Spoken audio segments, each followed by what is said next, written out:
అందుకే నమస్కారం. మార్నింగ్ లేవగానే న్యూస్ చేసి ఒకసారి ఉనికొచ్చేస్తుంది. లైక్ ఎలాగంటే ఒక ప్రమాదం జరిగింది.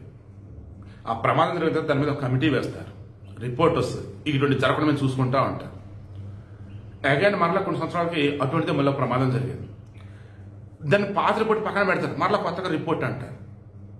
అంటే వీళ్ళకి మారరా లైక్ ఇలాగే బాడీ షేక్ అండ్ మార్నింగ్. నాకు 2013లో మహబూబ్ నగర్ జిల్లాలో పాలెం దగ్గర ఒక ఘటన. ఈ ఓల్వో బస్సు ఏసీది వస్తుంది, 45 మంది ఆ రోజు సజీవ దహనమయ్యారు. అందులో జస్ట్ ఫ్యూ మెంబర్స్ మాత్రమే, 2-3 మా అయితే ఒక 5 లోపు కాపాడుతున్నారు ఆ రోజు. అందులో డ్రైవర్, కండక్టర్ కూడా ఉన్నారు. కండక్టర్ ఉంటారు కాబట్టి ప్రైవేట్ బస్సు, 2 డ్రైవర్లు. సో విషయం ఏంటంటే, ఆ రోజు బస్సు వస్తుంది కదా, ముందేదో కారు ఏదో ఉంటే దాన్ని సైడ్ చేయబోయి దాన్ని దాటించిపోయి వెళ్ళి పక్కన ఉన్న కలబట్టను కొట్టాడు. బ్లాస్టింగ్ అంతే మొత్తం. అంటే మా కిందన్న ఇది ఉంటుంది కదా, ఏసీ బస్సులకు వచ్చేసి హెవీగా డీజిల్ ఉండటం ఒకటి, ఆ ట్యాంక్ కూడా చక్రాలకి దగ్గర ఉండటం ఒకటి, ఇంజిన్ దగ్గర ఉండటం ఒకటి, ఇవన్నీ కలగలిసి బ్లాస్ట్ గట్టిగా కొట్టింది. ఆ తర్వాత రిపోర్ట్ ఇవ్వమన్నప్పుడు ఏమేమి ఇచ్చాడు తెలుసా? రోడ్లో ఫస్ట్ రోడ్డు సరిగా లేదు, అంటే రోడ్డు ప్రమాణాలకు తగ్గట్టుగా లేదు. నెంబర్ 2, ఆ బస్సు చక్రాలకి ఇంజిన్కి దగ్గరలోనే ఆయిల్ ట్యాంక్ ఉంది. నెక్స్ట్, ఆ బస్సు వచ్చేసి మన భారతీయ ప్రమాణాలకు తగ్గట్టుగా బస్సు లేదు, నిర్మాణం లేదు. నెక్స్ట్, బస్సులో ఓవర్లోడ్ ఉంది. నెక్స్ట్, బస్సులో లగేజ్ ఎక్కువ ఉంది. ఇన్నిచ్చి అప్పుడు సెంట్రల్ గవర్నమెంట్ కూడా కొన్ని మార్పులు చేర్పులు సూచించింది. మన రోడ్లు ఇలా ఉంటాయి కాబట్టి దీన్ని తగ్గట్టు మీరు బస్సులు రెడీ చేయండి రా బాబు అని. చాలా వరకు బస్సులు రీకాల్ చేసి మరలా రిపేర్లు చేసి మరలా రీబిల్డ్ చేసి సంథింగ్ ఏదో ఇచ్చేశారు. అగైన్ మరలా ఈరోజు కర్నూలు జిల్లా కల్లూరు మండలం చిన్నటేకూరు, హైదరాబాద్ నుంచి బెంగళూరు వెళ్తుంది. 2013 జరిగిన ప్రమాదం తెలుసా? బెంగళూరు నుంచి హైదరాబాద్ వస్తుంది. ట్విస్ట్ అయితే మళ్ళీ అదే రోడ్డు, నేషనల్ హైవే 44.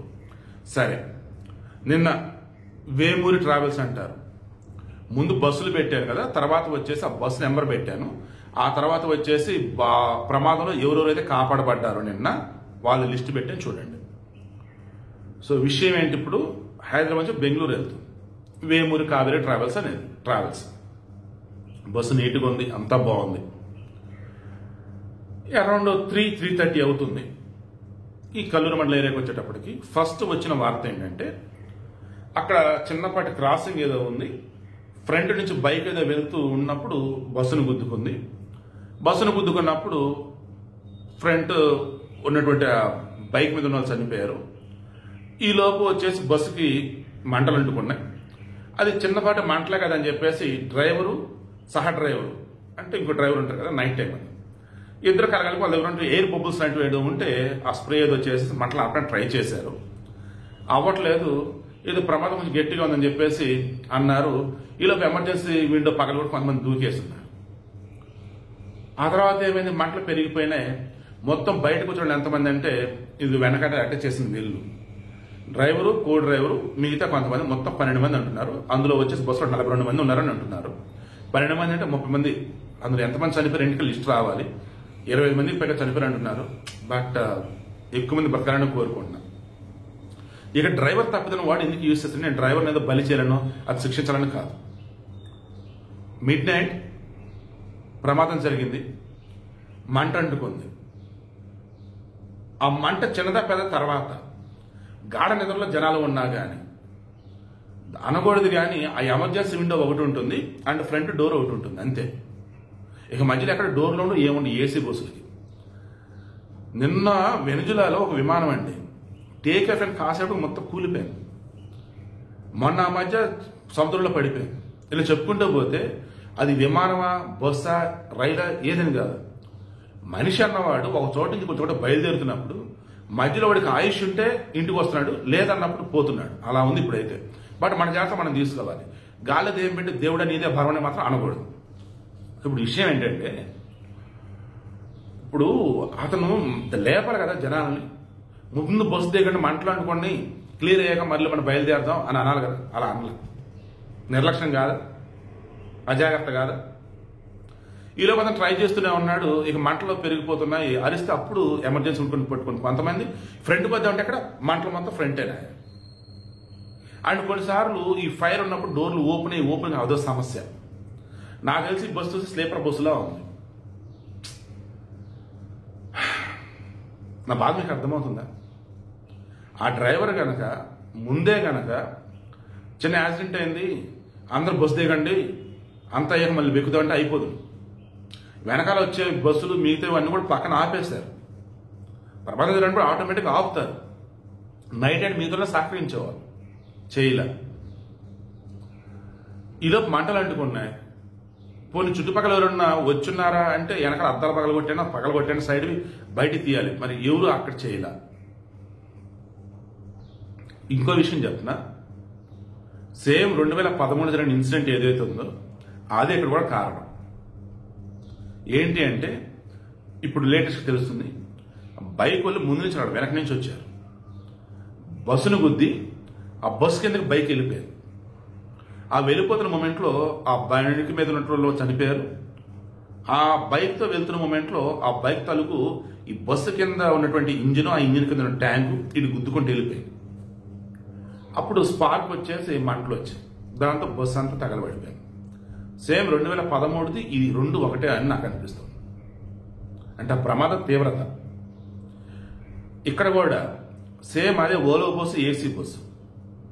మన రోడ్డుకి తగ్గట్టుగా లేకపోవటం, బస్సు మొత్తం బాడీ అంతా ఆల్మోస్ట్ కిందకు ఉంటుంది.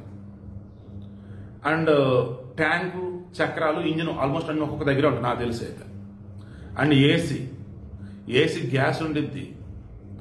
అండ్ ఇంజిన్లో వచ్చేసి ఇదేంటి డీజిల్ ట్యాంకులో డీజిల్ ఉంటుంది. అంటే చిన్నపాటి మంట రవచాలండి, బ్లాస్ట్ అయిపోయిందండి. నేను జరిగిన ప్రమాదం అది, ఈరోజు ఎర్లీ మార్నింగ్ జరిగిన ప్రమాదం అది కదా. పదే ఎందుకు మనకి బుద్ధి బుర్రా ఉండదు? ప్రయాణికులకు కాదండి అనేది, పాలకులకి, ఈ బస్సు ఓనర్లకి, ఈవెన్ నడిపే డ్రైవర్లకు కూడా.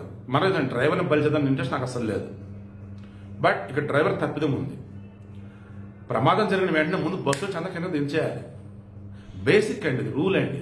నా ఉద్దేశంలో అదే రూల్, అదే కరెక్ట్. నిద్రపోతున్నారు, డిస్టర్బ్ అయితే రేటింగ్స్ తక్కువ ఇస్తారు, ఇంకోసారి బస్సు ఎక్కరు. బొక్కలేదు ఎవరికి కావాలి? ప్రాణాలు కావాలి. ఆడ మహా అయితే ఒక 5 నిమిషాలు 10 నిమిషాలు రోడ్డు మీద ఉంటాడు.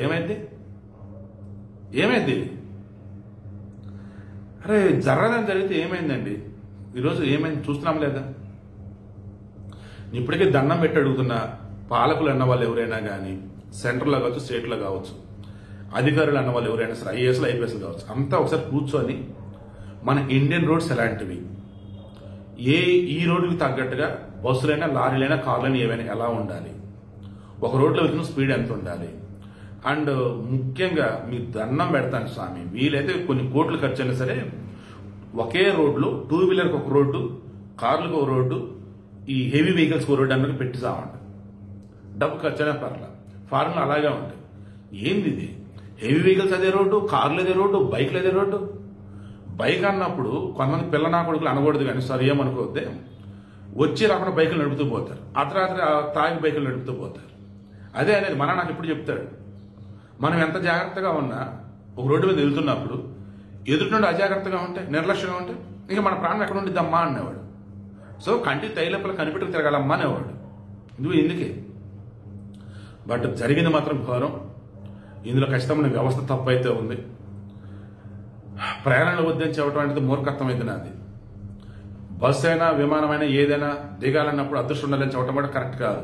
బట్ ఓవరాల్గా అయితే మాత్రం మీరు ఏదైనా ప్రయాణం చేస్తున్నప్పుడు దానికి ఏదైనా ప్రమాదం జరిగినా, చిన్నపాటి ఏదైనా ఇన్సిడెంట్ అన్నట్టు బయట గొడవ అవుతూ ఉన్నా, కొన్ని సందర్భాల్లో దిగితే చంపేస్తారు, బయట గొడవ అవుతుంది, ఆ ఇది వేరు.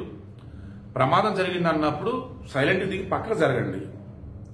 అండ్ ఆ బస్సు ఎవరైతే మరలా తీసుకుని బయలుదేరతారో అందరూ ఎక్కారు కదా, క్రాస్ చెక్ చేసుకుని బయలుదేరండి. ఇక ఇంత మించినటువంటి నాకు తెలిసినటువంటి వీళ్ళ సలహాలు ఇంతకు మించి ఏముండవు. బట్ ఇంకొకసారి ఇటువంటి ప్రమాదాలు జరగకూడదంటే ఒక కమిటీ వేయాలి. బస్సు బాడీ ఎలా ఉండాలి, ఏంటి, ఎంతమంది ప్రయాణించాలి, లోపల ఎలా ఉండాలి, ఈచ్ అండ్ ఎవ్రీథింగ్ మరలా ఫ్రేమ్ చేస్తేనే ఇక మీద ప్రయాణం సురక్షితంగా ఉంటారు.